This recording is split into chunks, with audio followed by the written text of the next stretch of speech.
Hey everybody, welcome to the Gamer Roundtable Podcast Live. I'm Oh my Switzer, God. and I'm here with Senior News Lead George Foster. Hello, hello. How are we doing? Here in sunny Los Angeles, California. It's there. You can't see it, but it's that way. We just got out of the Summer Games Fest showcase at the YouTube Theater in beautiful Inglewood. Yes. How you feeling, George? Whelmed. I'm feeling Whelmed? whelmed. Yeah. I might be slightly under. The thing is, there were some great games. Yep. Agreed. There was some new looks at some things that we're already excited about. Yep. Monster Hunter Wild, Dragon Ball. We'll get to them. But There was a surprise or two. Was it? I think, okay, so I was surprised by Lego Horizon See, Adventures. that leaked. Yeah, that leaked before. Okay. So it Well, depends maybe how it leaked. into the leakosphere you are. I'm also underwhelmed or maybe whelmed, and I just wonder what is a good showcase anymore, because I walked out of there wishing I had not spent 2 hours watching Yes. that. Yeah. Even if I'd watched it on my laptop or with Yeah. TG on Discord, I would have felt whelmed. I would not have felt. I feel worse because then we had to drive an hour back here, and we were in a hot, sweaty theater, and it was a lot of effort compared to just opening a laptop. But I still don't think I'd feel any better about it. Yeah, I think my issues with the show is a lot of pacing. Yeah, a lot of the same trailers, a lot of the same. Cut the same way, the same length, the same style. We didn't get any nice long looks at anything or an entire sequence. It was all the same, really short clips, montage, high energy music. Even when the games were completely different. There's some exceptions I think we should talk about, but for the most part, I just it was just washing over me for 2 hours. Just, I tuned out. The I same totally tuned trailer, over and over. Don't want to be cynical because I think there's some cool stuff to talk about, but I'm sort of wondering if this is the best format anymore. I feel my past opinion would have been, any look at games is a good look at games. I'm just happy to see more of the medium I love. But Christ, that was not it. That was not. There was no exciting moment. There was no big surprise. There was no, I don't know, emotional moment. In some years past, we've had, I can't remember her name, but she worked on Ghostwire Tokyo. Uh-huh. You remember she came out and she, everyone was really impressed, and then I think for the Game Awards we had the flute guy or right. Yeah, there was no Keanu, you're all beautiful moment. And a big part of that is we still have an Xbox show and an Ubisoft show, and everybody wants have their own moment, but I just wonder maybe it was better when all of these things were all at once. Because at least when you had E3, it was everyone knew you were saving it for then, right? Yeah. Everyone knew, okay, this big game is going to be here, because where else would it be? Right. Now it's well, it could be at Summer Game Fest, it could be at the Game Awards, it could be at this company's, singular direct, random month in April. That's a really good point. Yeah. Yeah. Even though E3 was, lots of showcases, at least you knew, when the cool stuff was going to happen. And now, just like you said, it could be at Gamescom. Very true. Yeah. Okay, all right. So let's talk about the things we actually are interested in, some of the interesting moments from the show. We can start at the beginning. We already touched on it, but Lego Horizon Adventures. That's a very surprising mashup, IP mashup soup. Yeah, usually my jam. Usually, I'd be singing from the heavens, but I feel if you're going to choose anything from PlayStation to do a mashup of, Horizon is not the one. Lego is all about the characters. Yeah. I can't name a second Horizon character. Yeah, that's the interesting thing. So, Lego as a brand of video games, the Traveler's Tales series of Lego games, have a very specific identity of, character collector. Yeah. Reliving famous stories, usually movies, but also it could just be Lego Marvel Heroes, and it's just famous, and that works. Yeah, because it's carried by the characters. You're not jumping into it because you want to see I can't even think of a Marvel villain like the MCU. Doom. No, not like the super villain, the fodder. Oh yeah. I'm trying to think of you're not there to see the Skrulls, for example, right? And in Horizon, that's kind of one of the big draws. Is like you're there to see the robot dinosaurs. Yeah. Yeah, so like, and obviously there's other kinds of Lego games. There's like that Lego Builder Stories. Yeah, Lego Worlds, I think it's called. I think you might be right. Lego Builder Stories, I really like that one, Yeah. if that's what it's called, yeah. And then there's like the 2K Drive. Yeah. So there's different kinds of Lego games. But this one has a lot of visual identity with the Traveler's Tales series, except it's not a character collector, and it's not a famous story that everyone loves. You want to collect Hot Dog Guy, right? Like that famous Horizon character. That was weird. Yeah. I don't know. When this got leaked, because it's been like a open secret for like months now. Okay. I was instantly like, no, this is the worst. I don't want this. Even me being IP man, not interested. The trailer actually made it look better than the rumors could have. I feel like I came away from that like I'll probably give that a go, even if I don't like Horizon, because it looks fun enough. Like it looks like it's a laugh. It probably wasn't like the thing people want to see from PlayStation, but it was better than nothing. Right? Yeah.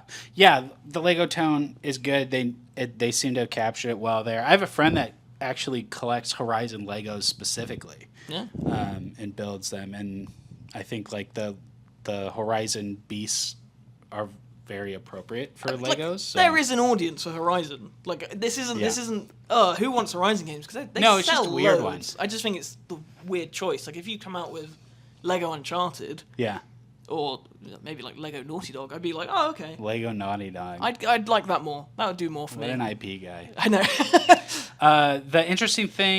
The most interesting thing about that one was that it's coming to Switch. Day one, I think they said as well. Yeah, and we were kind of talking on the way back, like, has there ever been a first-party Sony game that launched on Nintendo? Ever? I feel like the answer's really obvious and we're missing it, and someone's going to go like, haha, you forgot, I don't know, Little Big Planet 4.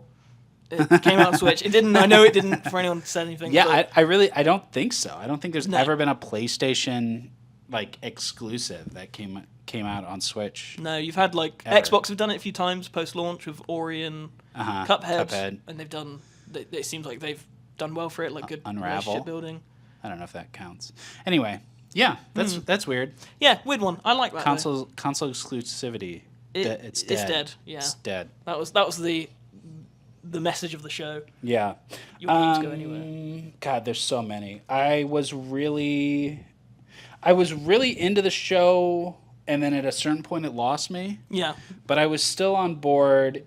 Let's see if we can identify the moment that it lost me. I really liked Neva. Yeah, Neva was cool. From the studio that did Grease. Yep, and published by Devolver as well. So banger after banger there. It was like it was a 2D side scroller. I was trying to decide if it was a Metroidvania. Prince of Persia and all those have messed you up this year. Yeah. Everything is a Metroidvania. Right? Yeah, it's like a girl and a wolf. Yeah. Wolf? Dog? Red 13 territory. It's really beautiful, yeah. I'm into it. Like, it wasn't a standout, like... Well, I guess in this show it was a standout, but it's not something I'm like, oh my god, get that down on my list to play. But I will play it. I think it has the potential to be really good. Yep. This wasn't a reveal, but we got the first teaser for Civ 7 from Firaxis. Yes. I'm not into Civ. I don't know if you are. Yeah. You are into Civ? Yeah. Okay. What did you think of that? Yeah, for sure. I mean, they didn't show anything. And we knew Firaxis had, like, done a press release or something when... I think it was after Marvel Midnight Suns, right? Yeah. So, like, they lost the two leads from Midnight Suns who've been there, like, forever. Like, they moved on. Jake Solomon and Garth... Oh, that'd be cool if I could pull both their names up. Yeah, I don't think you can, because I can't. So then I think when that happened, there was, like, maybe... some concern about what's going on at Firaxis, and I think at that point, don't worry, we're doing Civ. We're doing Civ, don't worry. Yeah. And so, Sid Meier, I don't think I've ever seen his face before. I was like, how involved is he in these games? I thought it was kind of like a Tom Clancy situation where it was like, name, like he's there for the name, but he came out with a video. He was like, I'm really excited about this. Yeah. We didn't see anything of it. Like, yeah, they did announce when they would be doing the reveal. You know what? A lot of the trailers were like. Oh, we'll get to that. Yeah. It's like, come to our show to see the thing we're showing here. It's like... Yeah. The first one that stood out was there was like a micro trailer for Star Wars Outlaws. A really good micro trailer. It was cool. Yeah. But then it was like, come to Ubisoft. Yeah, every trailer we've seen so far has been the same. Like, it does look like it's a lot of gameplay, but just really cinematic style editing. I feel like we have to address a bit of an elephant in the room, and it was certainly something I felt watching trailers like that. Recently, it kind of leaked out. I think Bloomberg might have done it, right? If you know what I'm on about, where they released the cost of trailers for... Yeah. Like, that's not... I feel like it's been known that it's expensive, but how expensive it is, we didn't know. Yeah. It sounds like a lot, right? But, like, the viewership numbers on this stuff is comparable to something like the Super Bowl, right? True. And those ads cost a crazy amount. I mean, like, Jeff is selling the platform that he's developed because he has all these eyes. So that's super valuable to people, and he can charge whatever he wants. I guess usually I don't think about it because usually we get a good show and we get good trailers that are more than like 30 seconds long. Like that Outlaws one was the first time, and I know it's because Ubisoft is doing its own thing, and I know they always do this, where it's like, check out the full reveal here, which I've always hated anyway, what's the point? But in light of that news and in light of the reaction to it, it definitely crossed my mind just because of like how much of the show was really short trailers back to back to back. And I'm sure it's always been like that.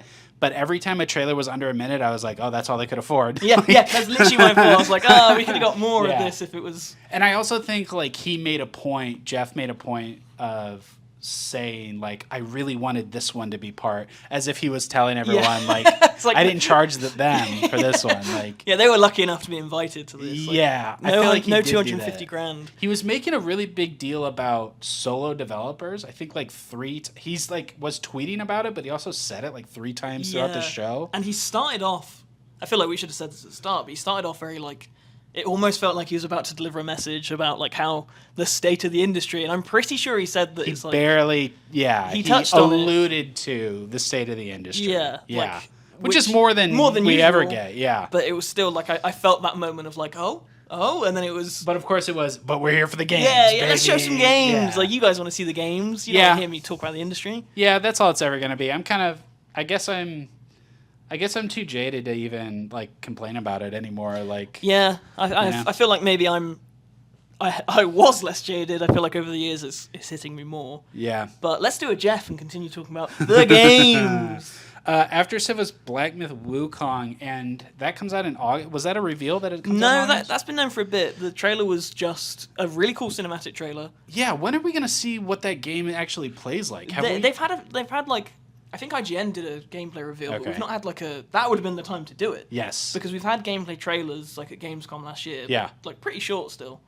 That would have been the perfect time. Instead, they just went, here's what's in the collector's edition. Yeah. Which I want because it's me, but... It's 2 months away now. Like, when are they... What's the big platform that's going to... Yeah, I don't know. I guess... No, because it comes out like just after Gamescom, so it won't be there. Right. Maybe it'll be at Ubisoft. I don't know why it would be Ubisoft, but maybe. Metaphor. Okay, this is when the show started to lose. Yeah, you text me during this bit, just saying that why are we now just talking about every game instead of showing them? Because this was I felt bad because I know I can't remember the developer's name. I think he is the art director, and he did Persona 4, 5, and I think maybe Reload as well. And obviously, like, an amazing job because all of Atlus's games look incredible. But at that point, we hadn't really seen anything, as we've kind of talked about now. We've not seen anything amazing. The show is dragging. Yeah. There's no, like, wow moment. And Metaphor is a game, like, I'm really into. I think it's going to be great. I will play it, but I don't need to see any more of it. Mm-hmm. Yeah. You know, we've had long trailers. We've had dedicated, like, I keep calling them directs, but they're not directs. We've had a showcase for that of its own. Right. I don't need to see any more about the combat system. Just, you know. Well, and like, we're going trailer, and then we'll have the developer come out, speak to everyone in Japanese about specific mechanics in this game. Like, it just felt like that's not the place to deep dive like that. No, I feel like they do a show after the Day of the Devs. I know Metaphor is like probably too big for that to jump on like something that's usually an indie platform, but that's when people would want to hear about it. Not, I almost don't want to reinforce the behavior of just give us trailers, like don't give developers time, because that's not what I mean. Yeah, it's just like decide what kind of show it is, I guess. Yeah. Okay, so now let's talk about the Arkham Shadow moment. Oh, this is rough. So we've just got back. I haven't really checked Twitter. Yeah. I haven't really checked in with anyone to see if they could hear this. But when that was announced, Jeff was like, "We're returning to the Arkhamverse," and there were like cheers. People were like, "Woo!" clapping, which is normal for Summer Game Fest. Like they do that pretty much all the time. You join in. But then as soon as he said in VR, with the MetaQuest or whatever it was, there was an audible groan. Like around the room, you just heard, "Ugh." Yeah, the mood shifted. Yeah, and the mood shifted hard, and then people were laughing because they were uncomfortable that the mood shifted. Yeah, it was so rough. like Meta tried to get ahead of this, right? Like they already announced this game last month, and so they were trying to like soften the blow, and they were like, "You'll see more at Summer Games Fest." So they were trying to like get people to at least understand like. This isn't the Batman game you're looking for. Yeah, and that's the problem. And I've seen, I know like Jason Schreier tweeted like, hey, if you're wondering the state of VR right now, this is how everyone reacted. And yeah, of course, like that says something about VR, but to me it says a lot more about these just like beleaguered Arkham fans that just want another Batman game, and they get Gotham Knights, and then they get Suicide Squad, and it's like it's just if to that I wrote about this when they announced the game like a month ago, like. It's just insulting to these people. Basically, it's not. It really isn't VR's problem. It's they just want a regular Arkham game, and they keep getting all these other things that aren't. I feel like my reaction to this when it was first announced was, I'm happy to jump back into that universe, but like for me, I'm not a big VR guy. Yeah, I get sick playing VR, so it's pointless to me. But I just feel like. In the wake of Suicide Squad, in the wake of there not being a new Arkham in so long, like it just feels tone deaf at that point. Yes, it does. Like it's like why? But you know, games take many years to make. Yeah. Maybe Arkham was like hot at the time. But it's like it's all these things. It's VR. It's not Kevin Conroy. Yeah. It's about the Rat King. That was weird. It was like I'm gonna face my greatest foe yet, the Rat King. When the bat falls, the rats rise. Yeah, it's like whoa, okay. Oh yeah, that's reminding me. You had the trailer, very dull reception, and then after the trailer ended, it had like the guts to do like a post credits kind of scene. It did, it did like a little sting where the Rat King talked. It was like awkward. Just that, like, we don't need more of this. This has not been well received. Yeah, and we had an Arkham VR game that was made by Rocksteady, and it was just like was that all right? Or no, it was like a 2-hour tech demo for the PSVR. Right, cool. Like, oh, you can look at yourself in the mirror, and you have Batman's face, and like it wasn't really a game. And that was Rocksteady, so why would you? And that was Rocksteady, yeah. But this is Camouflage Games. They did Iron Man VR. I was into Iron Man VR. That gives me. I have some hope. Like I'm not like this is awful. I don't want this. Like it could be cool. I think it could be cool. I just don't think it was really a showcasey kind of game. I feel like VR's in this tough spot, and I don't know if it'll ever escape from that, where it is tough to show to a showcase because not everyone has VR because it's still quite hard to get into, and it feels like. But this is how you do it. You do it with Batman. You know? True. You do it with Assassin's Creed, which was really good. And you know, and if it's going to get reception like this, it does worry me. Yeah. Well, I know you like your VR, so it's okay. Dragon Ball. Okay, so wow, where to even begin? The one thing I knew was going to be there that I was excited to see was Dragon Ball Sparking Zero. Big Dragon Ball head.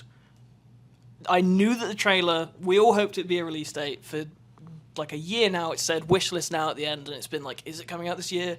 Is it coming out 2025? No one's known. Just rumors and leaks. I've been sick of hearing about it because it's like, I just want to know. And we got that, and that would have been enough. But we also got Master Ultra Instinct Goku, Goku Black. We heard about. I know this is. I'm talking to you. Dragon Ball fan. We got. Basically, some of the characters we've wanted to see from the start. Yeah. Like, Master Ultra Instinct Goku is his strongest form. And it's like, it broke the internet. It was a big deal. Trust me. I'm sure it did. That's who we wanted to see. That's like the upper limit of where we thought the story would go. Okay. So they've got him. That's fantastic. Mm-hmm. That's worthy of a trailer on its own. And then they were like teasing like the what if mode, so you can like make different decisions, and it's like a branching path. And like, I need to watch it again because there's so much to it, but wow. Like it looks incredible. I can't wait to play it. Like that was all I wanted from that trailer. They nailed it. No complaints here. I screamed, I clapped, I gamed. I'm happy for you, buddy. Yeah, you should be. Can we move on? Yes. Well, okay, so moving into more my territory, I want to talk about Blumhouse Games. Yes, this was... I knew they were going to be here, and I didn't think it was going to be like Megan, the video game. Like, I knew it was going to be... I thought it'd be an original. I figured it'd be horror. I did not expect this big umbrella publishing push. 6 games, right? I think it was 6 games. Yeah. Is that including the unannounced Project C? Project C. So that was the most exciting part, was that Sam Barlow and Half Mermaid's next game is going to be published by Blumhouse. It's called Project C. And yeah, he's very cool. One of my favorites. I love everything since Her Story. So that's going to be cool. What's interesting about this Blumhouse thing is that this model already exists from a publisher called Dread XP. Yeah, you've talked to me about this before. Yeah, and they've been doing really cool stuff for a while. They started with the Dread X collection, and it would be like 8 micro horror games you'd buy for $8. Yeah, and they had a hub narrative. And as you completed each of the micro horror games, it would like build this central narrative. Right. And they did like 6 of those in like 4 years. Yeah, you've talked to me about this before because I like horror games as well. Yeah. I've never played them still, even though you have said to. Yeah. But I will admit, it was the first thing that jumped to my mind. Was like, wow, that's kind of similar to how they're doing it. Taking a second to think about it, that was all like one micro collection, right? Well, so then they picked their like best developers that worked on those and then published full games with them. Okay. Yeah. So they did like the Mortuary Assistant. Mm-hmm. That rings a bell. They did the Cthulhu Love Sim or Dating Sim. Oh, Sucker for Love. Oh, okay. Yep.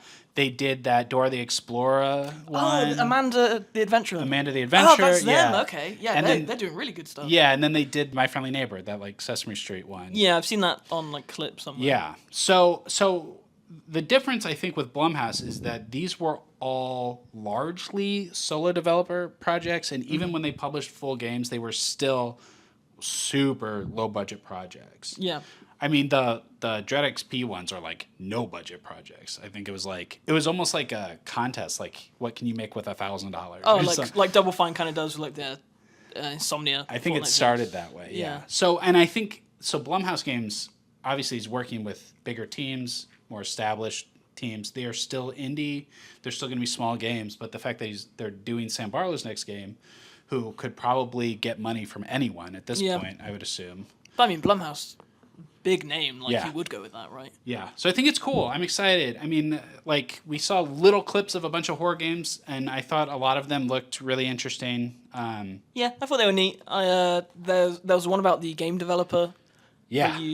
He's going in and he's like placing assets and stuff. I thought that's cool. The simulation. Yeah, the only one that didn't speak to me was the one that was like a farming sim, because that just goes straight over my head. Even if it has murdering, as one of the developers said after. But yeah, I'm into it. I think the games shown so far are interesting, but none of them like massively jumped out at me. But I feel like as a start and what it could represent and mean for horror games moving forward, like it's super exciting. Yeah, they could do like loads of them. They could just be like Blumhouse's, where they just do loads of horror stuff, and it's always like cool to check out. Yeah, and if something pops, then they'll want to turn into a franchise. Yeah, so we're gonna get Blumhouse Games movies soon, I bet. That's the other thing, yeah, for sure. Absolutely. Yeah. They'll feed into each other. That's cool. Okay, you got really excited about Power Rangers Rita's Rewind. Okay, so that's probably my second. I feel like this is where I cut out because I was so excited about this and then nothing else really jumped out after.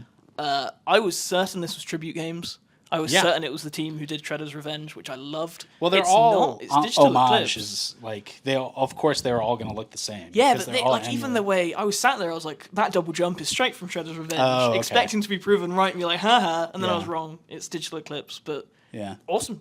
Like I think it had a really cool variety of gameplay that it struck me as having more than what Ninja Turtles did. Oh yeah, Ninja Turtles has.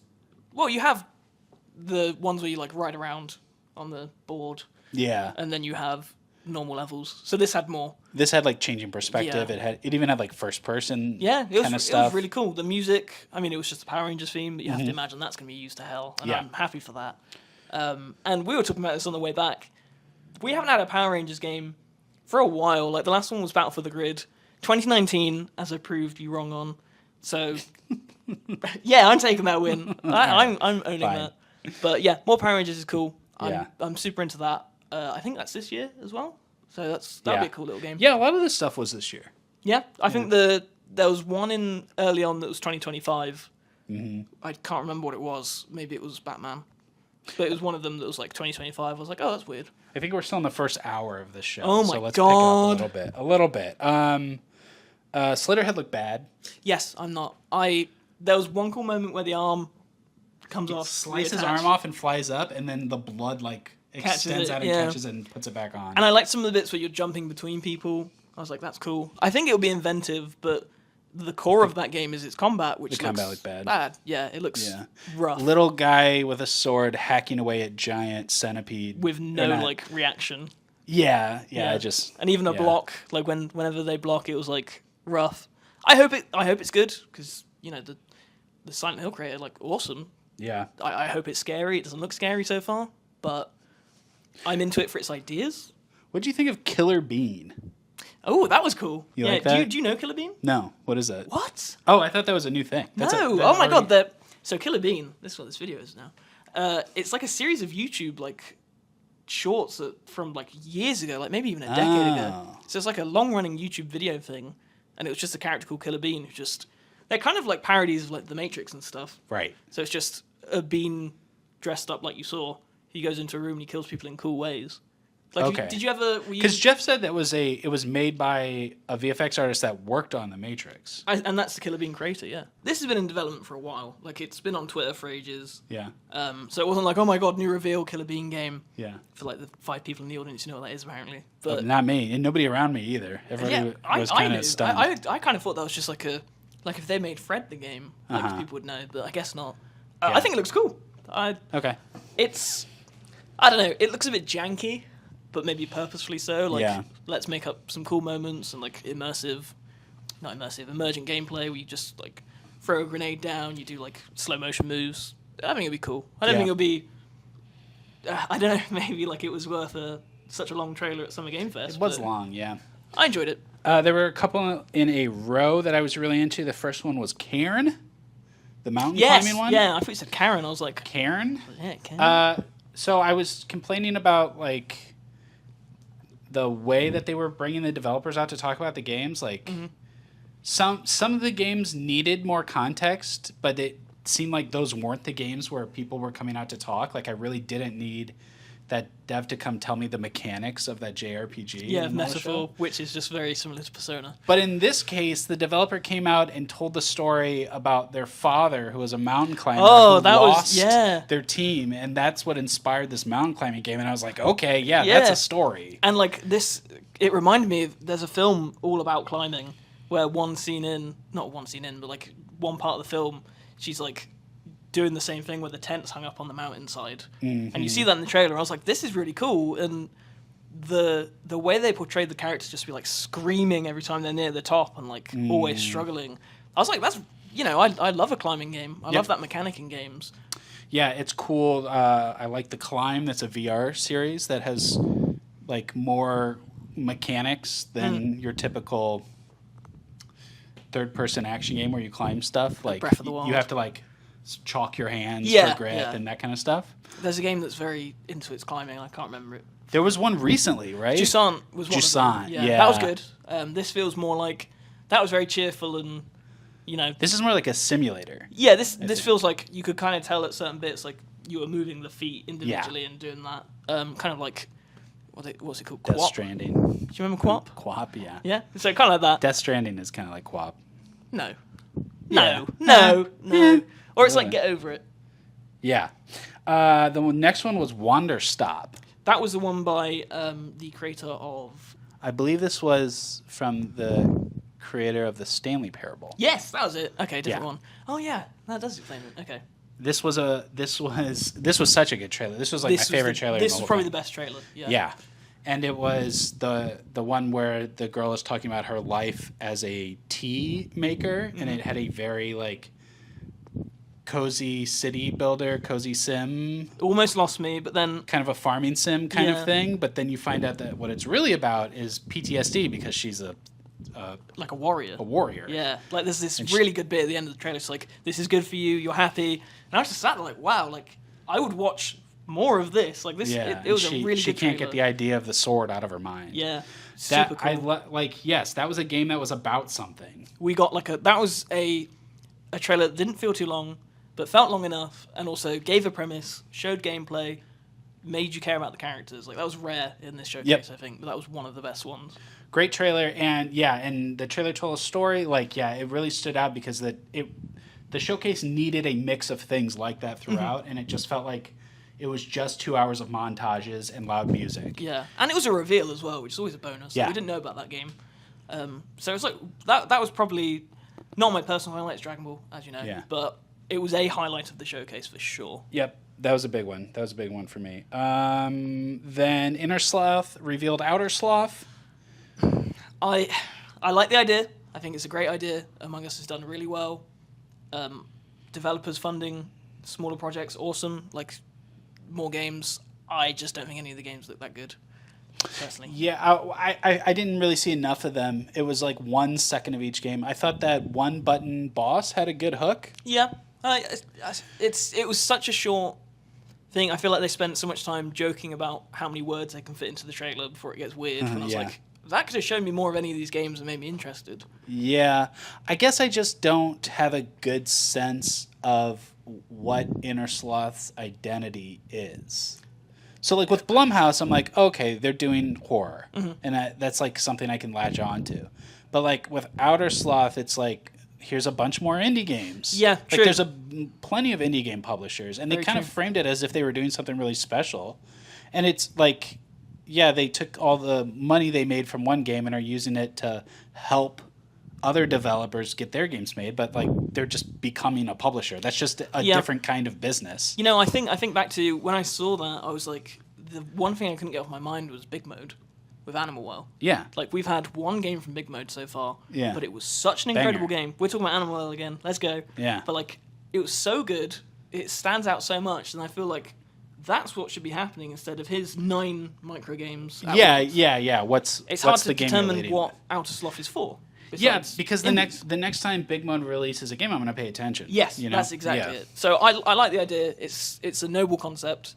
Yeah. Noble. That makes it sound like a knob. That trailer for the first Descendant, I don't that was a lot, dude. Yeah, I totally.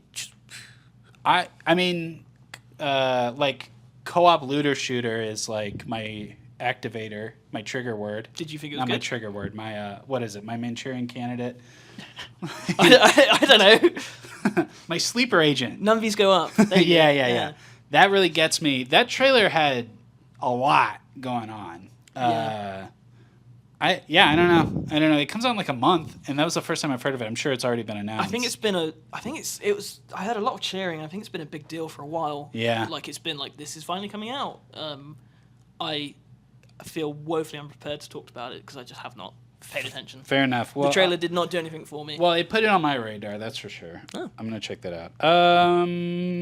Sonic and Shadows. I don't have much to say except for that music. That music was incredible. Like it was like a rave. Like that woke me up. That was like, Yeah. Pause for music. thanks, Sam. Also, well, actually, I do have something to talk about Sonic and Shadows. Why was that trailer so focused on Sonic Generations? A game that's more than a decade old. Yeah. Like, I just wanted to see Shadow. The Shadow bits of stuff. Shadow I saw, I was like, oh my god, this looks like a full, like, experience. It doesn't feel... You mean when they first revealed it? No, I mean, when they showed it tonight, Oh. the small bits we saw looked great. Yeah. Like, that made it seem bigger than just the small glimpse we had before. Yeah. That's all I needed to see more of that Shadow game, because I already know how I feel about Sonic Generations. It's great. Right. I'll play it again, but I don't need a trailer showing off classic and modern Sonic, because I did that 10 years ago. Yeah. Hey, how come we can't see classic Shadow? He doesn't exist. I know he doesn't exist, but what if he did? Then Sega would be having fun again. Yeah. But they are against it. They're like, he doesn't exist until the adventure Don't timeline. they want to like sell more plushies? It would, right? Like Yeah. they fully could, but maybe this is the game. Yeah. Maybe suddenly they go have some 2D bits. Yeah. Or worse. We finally got the reveal for how Dune Awakening can exist in the Right. Dune timeline. Man, I'm so exhausted by the marketing of this game. I'm not a Dune guy. I like the first film. I haven't seen the second yet.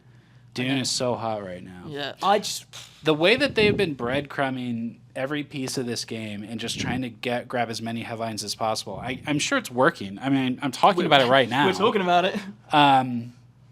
The conceit is that Lady Jessica follows the Bene Gesserit's plan and has the daughter instead. So Paul's never born, and if Paul's never born, then you can imagine that the sequence of events of what plays out in Dune is completely different, and that's what the game is exploring. And that's fine. That's cool. It could have been anything, though. It could have been like... It just could have been like House Atreides didn't get taken out in the in that ambush in the first movie. Because this is kind of based on the movie. It's and like alternate timeline sort of stuff, right? Yeah. It didn't really matter to me. Like, people had been asking when they first revealed the game, and they're like, "Ooh, you'll find out in time." Yeah. And it could have been anything, and like what they picked is like fine. It doesn't matter. Yeah, I feel like it's an MMO, right? Yeah. Like survival game. Yeah, it's a big server-based multiplayer survival game. Crafter builder. Whoa. It could be cool. Okay, what do we want to touch on? There's stuff I could complain about, but I won't. Oh, I didn't know Finals was already in Season 3. The other day I saw somebody tweeted one of the skins. It's just like a normal like AK-47 or whatever, but when you inspect it, like Finals apparently has a really cool weapon inspect. Is it like a disco sort of thing? I think I saw that as well. This one is when you inspect it, it prints out a receipt with the name of the last person you killed. That's sick. Yeah. That's almost enough for me to go, oh. I know. It was a cool trailer. Like, yeah. If the Finals was something I was paying more attention to, I would be like, oh, wow. But I'm not, so I was like, that's cool. It kind of made me think that I should. When I watched that trailer, I felt like I was a little out of the loop on the Finals. Yeah. Because it was supposed to be, I heard good things about it. Yeah. Alan Wake. Yes. Okay. So that was a very well timed moment. I've been talking about how the show did not have like good pacing and rhythm, but having Sam Lake come out in that moment was like what the show needed to get to pull me back in. It did. That was another. There's not many highlights, but that was one of them. And the announcement of a physical edition, very cool. Yep. You and I will be buying that. Yep. Even though we've already owned the game. Yep. The DLC. Not really what I expected, or how could you expect? Like you never know what they're gonna do. do. I don't think it's what I wanted. I think I'd want. You wanted more story progression, canon stuff. I guess like anything that would continue the story forward, and like Jesse, awesome from Control, really cool. I forgot what Sean Ashmore's character's name is. I don't remember. The sheriff. Sheriff Bill. Sheriff Time guy. Yeah. That's his name. Classic character. Then the waitress. Yeah. I was like, cool. It's out tomorrow. And the whole thing is like the Night Springs, like their version of the Twilight Zone. Mm-hmm. And these are like episodes of Night Springs, so they're like what if stories. But it will all tie in. I'm sure. Of course. Sure. Especially with Jesse, like that will be something. I think it was very cool. It was, I'm more happy about the physical edition because I'm a collector and nerd. the collector edition. Yeah. Oh, we don't know what's in that yet, though. What's in that? I hope it's a object gun. of power. I hope it's the clicker. Yeah, that'd be cool. That would be so cool. Even if it doesn't work, just like whoop. Yeah. Yeah. We've got the angel. Hire us. Yeah, whatever it's called. New World, Honkai. Oh, Dark and Darker. So Dark and Darker. Yeah, you've told me about this before. Dark and Darker had really big legal problems. It was like I have heard about somebody this. was like claiming rights to it, and they got it pulled off Steam, and and like it was this whole big thing. So I'm really excited that they sorted whatever that problem is, because this game's awesome. It's so fun, dude. Has it been around a while? Is it like a? It's come and gone. That's the thing. Right. Okay. I thought they were doing like weekend betas for a while, and then they got pulled off Steam, and so yeah, I don't know when it came back or if it's just now. I don't really know the timeline. I think they said it's out because Jeff was like, play it this weekend. Okay. Yeah. So now. Awesome. Oh, and we didn't say that the Alan Wake expansion is Alan just Wake's out like, now. Yeah. So that's something to look forward to when I get back to the UK.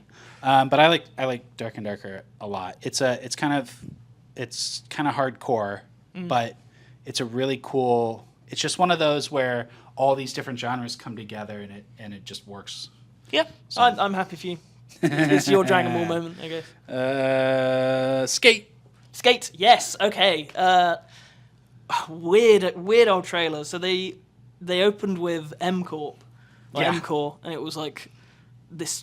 It was almost like a weird advert for like an agency like that was ruining the city or something. I had no clue what was going on. And I did because I saw on Twitter something to do with M Corp, and it was like, oh, okay, so that's Skate. So I knew from that moment, but they should have just led with that because it's not like they're trying to hoodwink you into caring about a game you don't care about with Tim Robinson. Like, right. Skate is a game people care about. If they just went, here's Skate, screams, cheers. Like when they said it in the next time, it did.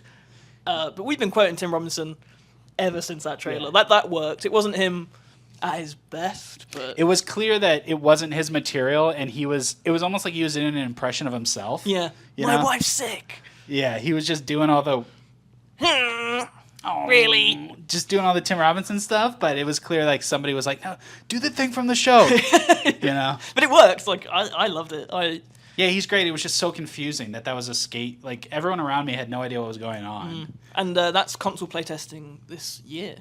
Yep. So finally, like that game has been in development a really long time. I'm super pumped for that. Yep. The Monster Hunter trailer. So we just got oh my god, we're near the an end. incredible Monster Hunter trailer at the State of Play, right? Yes. That was like the big finale of the State of Play. And it was a good trailer. And this one is more story focused, I think you could say. I think it was worse. I think it was worse too, but like I don't know why. So we saw two monsters again. Are they new? Yeah. Okay. So in the previous trailer we saw two monsters. In this trailer we saw two monsters. The first one we saw a bunch of. They were just like coming out of the sand. I guess I'm sick of seeing the sand. Yeah, I'm not a big fan I want to of the see sand. something else now. Yeah. You know, that's 3 trailers now where we've seen the Might be desert. too much sand. Yeah. And so the first guy was like a wormy little guy. There you go. Like a ferrety sand guy. Yeah. I don't have much to say about him. And then the second one, before the trailer started, they were like, pay special attention to. I don't know what they meant. So, like every Monster Hunter game has like it's kind of like FIFA. You know, the cover art monster, right? Yeah, okay. Yeah, who's like not the final boss, but is like the mascot of that game. And so I think that they were trying to tell us, like, this is going to be the mascot of the game. I don't remember what monster that was. It wasn't quite at the end. That's what confused. They were like, pay attention to the monster at the end. And so, like, 3/4 in, they showed this flying monster that was, like, breathing lightning. Do you remember that? Kind of, yes. I think that's what they were talking about. Yeah. So. I mean, they'll never beat the monster from Rise that was, like, a monkey that threw I love that guy. That's the best. Yeah. What was his name? Don't ask me monster names right now. No, but I have to watch that trailer again. There's probably stuff I missed. There was just like so much packed into the State of Play one. So many like little discoveries, and then this one was like a lot of cutscenes. Yeah, I'm gonna be super into Wilds for the first 30 hours when it's out. Like I'm looking forward to that. Yeah. I just feel like that trailer wasn't a great trailer for it. I'm sure it'll bounce back. I'm sure Capcom will be like, here's that monkey I like. And then it ended with Phantom Blade Zero. Yeah, so we saw this. I don't know if it was Gamescom. No, it wasn't Gamescom. It was before last Gamescom. We saw the trailer for this. It looks cool. I've said from the first moment we saw it, like, oh, that's neat. I think it's like a Souls-like kind of game, as everything is nowadays. Yeah. I just don't think it was a closer. I feel like if you close a Monster Hunter, it not being a great trailer aside, like it still would have had more of an impact, but I don't know. I was just... When Jeff came out, maybe this is because I wanted to see Kingdom Hearts or any other number of games I could say. Yeah.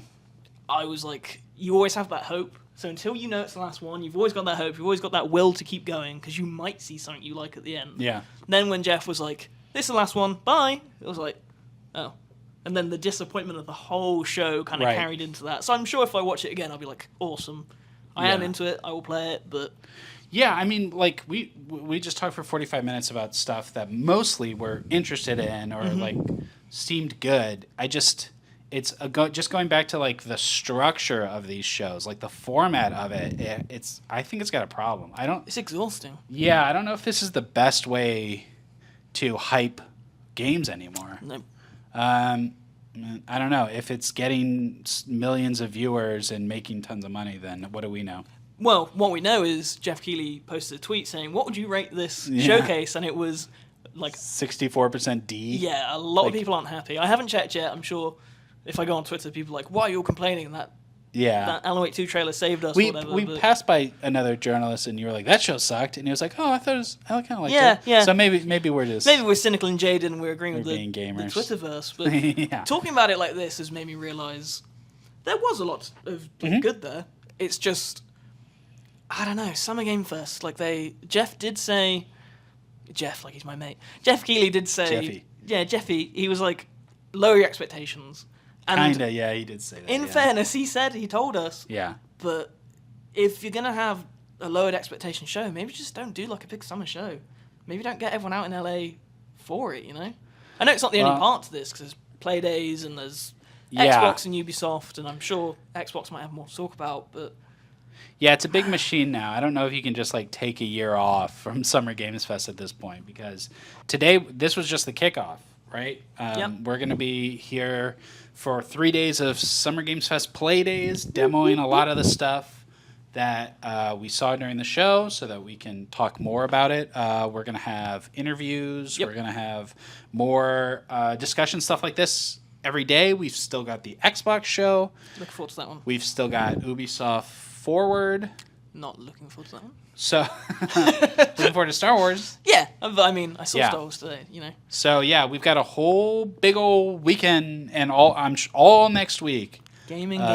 Covering this, the kickoff of Summer Games Fest. So, yeah. Overall, not my favorite show, but I think that there was a lot of good stuff to talk about. And a lot of the stuff is coming out this year. Alan Wake coming out today. Yeah. So... I got what I wanted. I got Dragon Ball. I didn't get Kingdom Hearts, but I got Dragon Ball. No Kingdom Hearts, no Dragon Age, but no I guess Nintendo. That's next week. Yeah, nothing from Nintendo. PlayStation had like one thing. If they showed Astro, if Astro was there, I'd be singing a different tune. Really? Even though we just saw it? Yes. All right. Jesus. All right. Yeah. I don't even know what I like anymore. I don't know what I want. I don't know who I am. I honestly thought Monster Hunter would be enough. I thought when that was up, I was like, show saved. I have Dragon Ball. I just saw it. You know? Can you get enough? No. Same with Astro Bot. If you showed me Astro Bot every day of my life, I'd be happy. Yeah. That's what I need. All right. Well, thanks for hanging out with us. If you're watching on YouTube, let us know down in the comments what your favorite game from Summer Games Fest was. And if it's not Dragon Ball, I will find you. That's it for this episode of the Gamer Roundtable. Thank you so much for watching / listening. You can find lots more Summer Games Fest coverage on the website. Don't forget to like, subscribe, hit that bell, and visit us at thegamer.com. That's The Gamer. No spaces. I was going to do that. No spaces. No spaces.